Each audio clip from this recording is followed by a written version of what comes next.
దేవుని నామానికి మహిమ కలుగును గాక. మన ప్రభు అయిన క్రీస్తు నామములో మీ అందరికీ కూడా వందనాలు. జీసస్ బ్లెస్సింగ్ అనే ఈ ఛానల్ ద్వారా వాక్యం వింటున్న మిమ్మల్ని దేవుడు దీవించి ఆశీర్వదించును గాక. ఆమేన్. ఈ వాక్యాన్ని చివరి వరకు వినండి. వాక్యానికి ఒక లైక్ చేయండి. వాక్యాన్ని షేర్ చేయండి. వాక్యాన్ని సబ్స్క్రిప్షన్ చేసి దేవుని యొక్క దీవెన పొందుకోవాల్సిన ప్రభువు నామములో కోరుకుంటూ ఇక వాక్య సందేశంలోకి వెళ్తే నేటి వాక్య అంశము దేవుడికి లోబడితే కలిగే లాభం ఏంటి? దేవుడికి లోబడితే కలిగే లాభం ఏమిటి? అన్న అంశాల మీద కొన్ని గడియలు మనం వాక్యాన్ని ధ్యానం చేసుకుందాం ప్రియ సహోదరులారా. అయితే మనం చాలా మట్టుకు లోకంలో మనిషికి లోబడిపోతాం. ధనానికి లోబడిపోతాం. అధికారానికి లోబడిపోతాం. మనిషికి ఏదైతే అవసరమో దానికి మనం లోబడిపోతాం. అలాగే తాగేవాడు తాగుడుకు లోబడిపోతాడు. తిరిగేవాడు తిరుగులకు లోబడిపోతాడు. తప్పుడు పని చేసేవారు తప్పుడు పనికి లోబడిపోతారు. అంటే మానవాళిక జీవితం అంతా కూడా లోబడిపోవడం అంటే లొంగిపోవడం మన భాషలో చూసుకుంటే. ఏంటి డబ్బు చూపించామనుకో ఎలాంటి ఎదవ పని చేయడానికైనా సరే వాళ్ళు సిద్ధమే. స్త్రీలు కానీ పురుషులు కానీ అబద్ధం ఆడడానికి వాళ్ళు సిద్ధమే. వాళ్ళకి కావాల్సింది ఏంటి?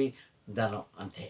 ఎప్పుడైతే ఈ ధనాన్ని మనం ఇస్తామో వాళ్ళు ఎలాంటి పనికైనా సరే రెడీ అయిపోతారు ఇది లోబడడం. కానీ దీనివల్ల కొంతకాలానికి నీ జీవితానికి మాయన మచ్చ అయిపోతుంటుంది. నీ జీవితాన్ని పాతాళంలోకి తీసుకెళ్ళిపోతుంటుంది. నీ జీవితం ఏదో అయిపోతుంటుంది. ఇది గమనించుకోం మనం. అంటే ముందు జరిగేది ఏంటో మనం గమనించుకోం. కానీ ప్రస్తుతం నడిపిస్తున్న జీవితాన్ని మాత్రమే మనము జ్ఞాపకం చేసుకుంటాం.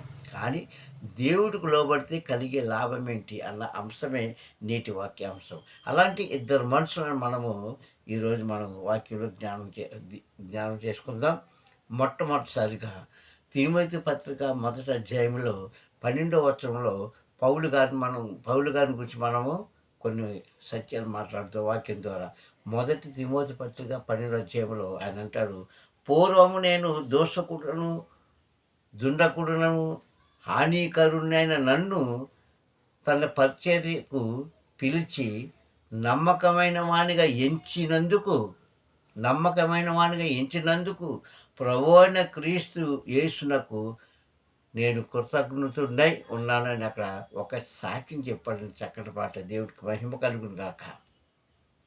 లోకంలో మనం చేసే చెడ్డ పనులకు ఇప్పుడు ఆనందంగా ఉండొచ్చు, కానీ తర్వాత బాధపడేది మనమే. కానీ దేవునిలో మనము నలిగితే, దేవుడి కోసం నిలబడితే, దేవుడికి ఒక సాక్షిగా ఉంటే ఆ ఆనందమే వేరే ఉంటుందండి. దేవుని స్తోత్రం, ప్రైజ్ ద లార్డ్. అలా చేసేవారు ఈ కాలంలో చాలా తక్కువ అని మనం అనుకోవచ్చు. కానీ పౌలు కాలంలో ఆయన ఎలాంటి వాడు? పౌలు సౌలుగా ఉండేటప్పుడు ఆయన ఏం చేశాడండి? యూదులను మాత్రమే టార్గెట్ చేసేవాడు. ఎవరైనా సరే యేసుక్రీస్తు అంటే వాళ్ళని చంపేసేవాడు. ఎవరన్నా ఆలయానికి వెళ్ళేవారంటే వాళ్ళు చంపేసారు. చిన్న పెద్ద తేడా ఉండేది కాదు. అంటే తన కత్తికి ఎప్పుడు కూడా రక్తపు మరకలే ఉండేవి. పైగా సౌలు మంచి అందగాడు, పొడవైన మనిషి. సౌలు అన్న పదానికి అర్థం ఏంటంటే పెద్దవాడు లేక గొప్పవాడు అని అర్థం. పౌలు అన్న పదానికి తగ్గించుకున్నవాడు లేక చిన్నవాడు అని అర్థం. ఇది ఎబ్రీ భాషలో రాయబడిన మాట. ఇది మన పూర్వీకులు చెప్పిన మాట. ఇది పూర్వపు మనుషులు చెప్పిన మాట మనం ఖచ్చితంగా నమ్మాలి. కనుక ఆయన అధికారికి ఉండేటప్పుడు ఏం చేసేవాడు? రాజుల దగ్గరికి వెళ్ళేవాడు. ఒక కరపత్రం తెచ్చుకున్నాడంటే ఏంటి, ఇది నేను చేయడానికి సిద్ధపడుతున్నాను కనుక ఒక పత్రం రాసేవాడిని, హామీ పత్రం. అది దగ్గర పెట్టుకొని తనకి ఇష్టానుసారమైన మనుషులను తనకి ఇష్టమైన మనుషులు అంటే యూదులను చంపడానికి పర్మిషన్ తెచ్చుకునేవాడండి. ఎక్కడికి వెళ్ళి? అప్పుడు పరిపాలిస్తున్న రాజు దగ్గరికి వెళ్ళి, రోమరాజ్యంలో ఉన్న రాజు దగ్గరికి వెళ్ళి, నేను దమస్కాలో ఉన్న వారందరూ కూడా హతం చేసేస్తాను, కనుక మీరు ఒక పత్రం రాసివ్వండి, ఒక ఉత్తరం రాసివ్వండి అంటే ఇచ్చేవారు. అలాగే చేసేవాడు. కానీ ఒక దినాన్ని ఏమైందో తెలుసా? ప్రభు చూసి ఏం చేశాడండి? ఈ లోబడిన మనిషిని లోబెట్టుకున్నాడు. దేవుని స్తోత్రం, హల్లెలూయా. ఎందుకంటే ఒకటండి, మనిషి ఎంత గొప్పవాడైనా కావచ్చు, ఎన్ని విద్యలు నేర్చుకున్నాడైనా కావచ్చు, ఎన్ని మంత్రాలు మాయలు తెలిసినవాడైనా కావచ్చు, ఇలాగంటే ఏదైనా చేయొచ్చు. కానీ దేవుడి కంటే గొప్పవాడు కాదు. ఈ సత్యాన్ని మానవుడు మర్చిపోతున్నారు. దేవుని స్తోత్రం, హల్లెలూయా. నేనే గొప్ప, నేనే గొప్ప, నేనే గొప్ప అనుకుంటూ ఏమీ లేకుండా చివరికి ఏమవుతుందో మనిషి మనకే తెలియదు. అయితే ఇక్కడ సౌలు గారు ఏమన్నా సౌలుగా ఉండేటప్పుడు ఆయన చెప్పిన మాట పక్కన పెడితే, పౌలుగా ఉండేటప్పుడు 9వ అధ్యాయంలో పట్టుకున్నాడు ప్రభు ఆయన్ని. 9వ అధ్యాయంలో అపొస్తలుల కార్యాలు చూస్తే ఆయన పట్టుకున్నాడు ప్రభు. ఎందుకంటే పనికిరాని వాడిని పనికొచ్చేదానిగా చేయడంలో అది దేవుడికే చెల్లింది. స్తోత్రం హల్లెలూయా. ఒక గిన్నె, ఒక పాత్ర, ఒక గాజు పాత్ర ఏదైనా సరే విరిగిపోతే కొన్ని కొన్ని అతికే నేర్పతనం మనకుంటుంది. కానీ పగిలిపోయి ముక్కలైపోయిన దాన్ని, అంటే గాజు పాత్ర ఉందనుకోండి, పగిలిపోయింది, గాజు గ్లాస్ ఉందో పగిలిపోయింది, దాన్ని మళ్ళా చేసే స్తోమత మనకు లేదు. కానీ ప్రభు తలుచుకుంటే ప్రభు చేయగలరు. ఈ సత్యాన్ని మనిషి మర్చిపోతున్నాడు. ఈయన ఏం చేశాడంటే అలాంటి వాడిని పట్టుకొని ప్రభు ఏం చేశాడు, ఆయన పనికి నమ్మకమైన వాడిని ఎంచాడంట. అది ఈ మాటలో ఉన్న అర్థం. అంటే టోటల్గా మనిషి దేవుడికి లోబడి ఉంటే కలిగే లాభం.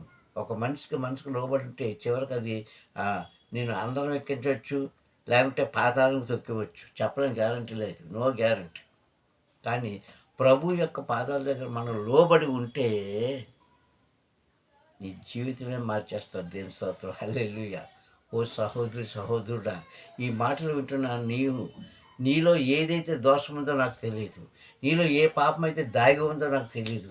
నీవు ఏ పాపనైతే విడిచిపెట్టలేకపోతున్నావో నాకు తెలియదు. కానీ విడిచిపెట్టుకుంటే మాత్రము ఆయన ఎక్కడ కూర్చోబెడతాడండి? అధికారం మధ్య కూర్చోబెడతాడు. దేవుని స్తోత్రం హల్లెలూయా. విడిచిపెట్టుకుంటేనే ఈ ప్రతిఫలం చూస్తాం. అది కూడా హృదయపూర్వకంగా విడిచిపెట్టుకుంటే ఖచ్చితంగా ప్రతిఫలం చూస్తాం మనం. దేవుని స్తోత్రం హల్లెలూయా. అందుకే ఇక్కడ అంటున్నాడు ప్రభు, ఇక్కడ అంటున్నాడు పౌలు గారు, నేను తన గత జీవితం కోసం చెప్తున్నాడు. ఈరోజు మనిషి గత జీవితం మర్చిపోతుంటారు. చాలామంది మనం చూస్తూ ఉంటామండి. పెద్దలు ఒక మాట అంటూ ఉంటారు, ఏంటంటే మీసాల మీద నిమ్మకాయలు నిలబెట్టేవారంట. ఏంటది? మీసాల మీద ఎక్కడ నిమ్మకాయ నిలబడుతుందండి? మీసాల మీద నిమ్మకాయ నిలబెట్టేవారట ఆ పూర్వకాలంలో. ఇది పెద్దలన్నమాట. అంటే వాళ్ళు ఎంత అధికారులు చూడండి, ఎంత మోదుబారులు చూడండి. ఇలాంటి మాటలు చెప్తూ ఉంటారు. అవునా? నేను కూడా నిలబడుతుంటే ఒకసారి మీరు ట్రై చేసి చూడండి. మీ మీసం మీద నిమ్మకాయ నిలబడుతుందేమో, అసంభవం అది. కానీ ఇలాగ పొగుడుతూ జీవించేవారు చాలామంది ఉన్నారు. కానీ తనను తాను తగ్గించుకున్నాడు. ఎప్పుడో తెలుసా? తన పాపం తను తెలుసుకునేటప్పుడు. దేవుని స్తోత్రం హల్లెలూయా. 9వ అధ్యాయంలో అపొస్తలుల కార్యాలు అంటాడు, నీవెవడో ప్రభువా? ఎవరినైనా సంభాషణ కళ్ళు తీసేసినప్పుడు నీవు ఎవడవే ప్రభువా, నీవెవరు ప్రభు అనలేదు వినయంతో. అంటే అతనిలో ఇంకా ఏముంది? అహంకారం ఉంది. నీవెవడో ప్రభువా, నన్ను పిలుస్తున్నావు అని నాతో మాట్లాడుతున్నావంటే అప్పుడు అంటారు క్రీస్తు, సౌలు నీవు హింసిస్తున్న క్రీస్తుని నేనే. అంటే ఇక్కడ క్లుప్తంగా మనకు అర్థమైంది ఏంటో తెలుసా? క్రైస్తవులే ఇంటూ మనం ఏ పాపం అయితే చేస్తున్నామో, ఒక అబద్ధం ఆడుతున్నామా, ఒక దొంగతనం చేస్తున్నామా, తాగుతూ వీధుల్లో తిరుగుతున్నామా, లేదంటే మోసం చేస్తున్నామా? ప్రియ క్రైస్తవులారా, ప్రియ సహోదరులారా, మనం ఏదైతే భూమి మీద పాపం చేస్తున్నామో అదంతా కూడా ప్రభువుని అవమానించినట్లేనంట. దేవుని స్తోత్రం హల్లెలూయా. ఇది మనం మర్చిపోతామండి. నీవు బాప్తీసం తీసుకొని ప్రభు దగ్గరికి వచ్చిన వాడు నీవు.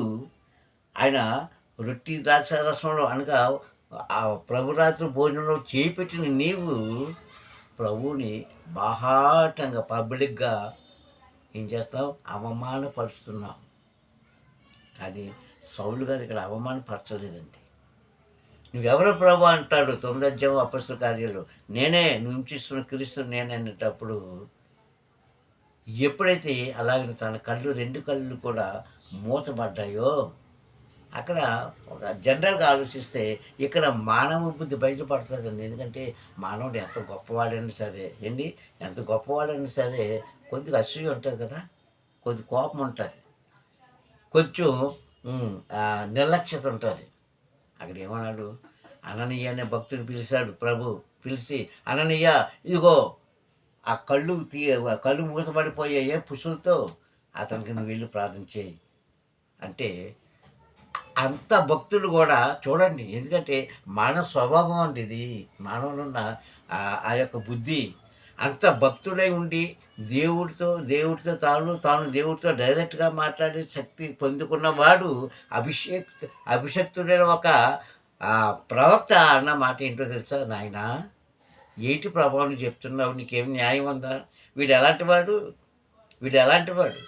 వీడేం చేశాడో నీకు తెలీదా? చూడట్లేదా? నీవు చూడట్లేదా? నీ బిడ్డలందరిని కూడా కత్తికి బలిసాడే, చిన్న పెద్ద తేడా లేకుండా అందరిని చంపేశాడే, అందరిని నరికేశాడా? వీడికా నువ్వు న్యాయం చేయమంటున్నావు? వీడి కోసం ప్రార్థన చేయమంటున్నావు అని ప్రభువుతో వాదించాడండి అననీయ అనే భక్తుడు.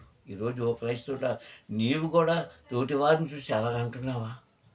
అనడంలో తప్పులేదు, ఎందుకంటే నష్టపోయారు కనుక. కానీ ప్రభు యొక్క ఉద్దేశం ఏంటో తెలుసా? ఏదైతే పనికిరాదనుకుంటారో దాన్ని పనికొచ్చే పాత్రగా చేయడంలో నెంబర్ 1 మన దేవుడు. దేవుని స్తోత్రం, హల్లెలూయా. అంటాడు, అననీయ నేను చెప్పిన పని నువ్వు చేయు, వాడిని ఎలాగైతే వాడుకోవాలో నాకు తెలుసు. అవునండి. చూడండి ప్రియ సహోదరులారా, ఒక కట్టె అంటే ఒక కర్ర వంకరగా ఉందనుకోండి, అది నిదానంగా రావాలంటే ఏం చేయాలి? రంపంతో కొయ్యాల, లేకపోతే దాన్ని చెక్కాల.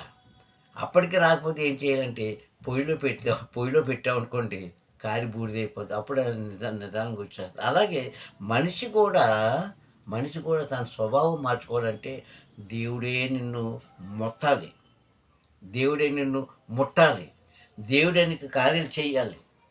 సౌలు చేశాడండి. అప్పుడు ఆయన పౌలుగా మారిపోయి జ్ఞానం తెచ్చుకొని తను చేసిన పాపమంతా కూడా విడిచిపెట్టేసి చంటి పిల్లవాడి వల్లే ఆ యెరూషలేము పట్టణంలో ఏడుస్తూ తిరుగుతూ, అమ్మా నన్ను నమ్మండి, నేను మారిపోయాను, అమ్మా నా మాట నమ్మండి, ప్రభువే నిజమైన దేవుడని నమ్ముతున్నానంటే అప్పుడు కూడా పాపం యూదులు భయపడ్డారండి. వీడు మళ్ళా మనల్ని చంపడానికి ఇది ఒక కొత్త రకమైన ప్లాన్ వేస్తున్నాడు. ఒక దొంగోడు ఉన్నాడు అనుకోండి, ఎప్పుడు ఒకే రకంగా దొంగతనం చేయడు, కొత్త ప్లాన్లు వేస్తుంటారు. అలాగే ఇతన్ని కూడా అనుకున్నారు, తప్పులేదు అనుకోవడం, ఎందుకంటే నష్టపోయారు కనుక. ప్రాణ నష్టం జరిగింది. ఎంతోమంది తల్లులు కడుపు కోతకు బలయ్యాడు. ఇలాంటివన్నీ ఎవరు నమ్ముతారు? ఆ యెరూషలేము పట్టణంలో తిరుగుతూ ఆయన సువార్త చేస్తుంటే చాలామంది చాలా కాలం నమ్మలేదండి ఆయన్ని. ఇదంతా ఒక నటన అనుకున్నారు. కానీ చివరికి జరిగింది ఏంటో మనకు తెలుసు. ప్రియ సహోదరులారా, దేవుడికి లోబడి ఉంటే ఎక్కడో ఉండవలసిన నిన్ను ఇక్కడ పెడతాడు. అందుకే ఈరోజు జీవపు గ్రంథంలో వారి పేర్లు మనం చూసుకుంటున్నాం. అందుకే అంటున్నారు, నా జీవితం ఏంటో తెలుసా? నా జీవితం ఏంటో ఈరోజు బలిపీఠం దగ్గర చాలామంది సాక్ష్యాలు చెప్తూ ఉంటారండి. రకరకాలైన సాక్ష్యాలు మనం వింటూ ఉంటాము. కానీ ఇది బలమైన సాక్ష్యం అండి. నిజంగా భక్తులు ఇలాంటి సాక్ష్యం బహుశా నాకు తెలిసిన మటుకు బైబిల్ గ్రంథంలో తక్కువ అనుకుంటాను. అని అంటున్నాడు, పూర్వం నా బ్రతికేంటో తెలుసా? పూర్వం అంటే కొన్ని వందల సంవత్సరాల క్రితం కాదు, గత జీవితం అని అర్థం. నా బ్రతికేంటో తెలుసా? నేను మంచివాడు కాదు, నేను మనుషులను హింసించేవాడిని, చంపేవాడిని, ఎన్నెన్నో ఘోరాలు చేసిన పాపిని.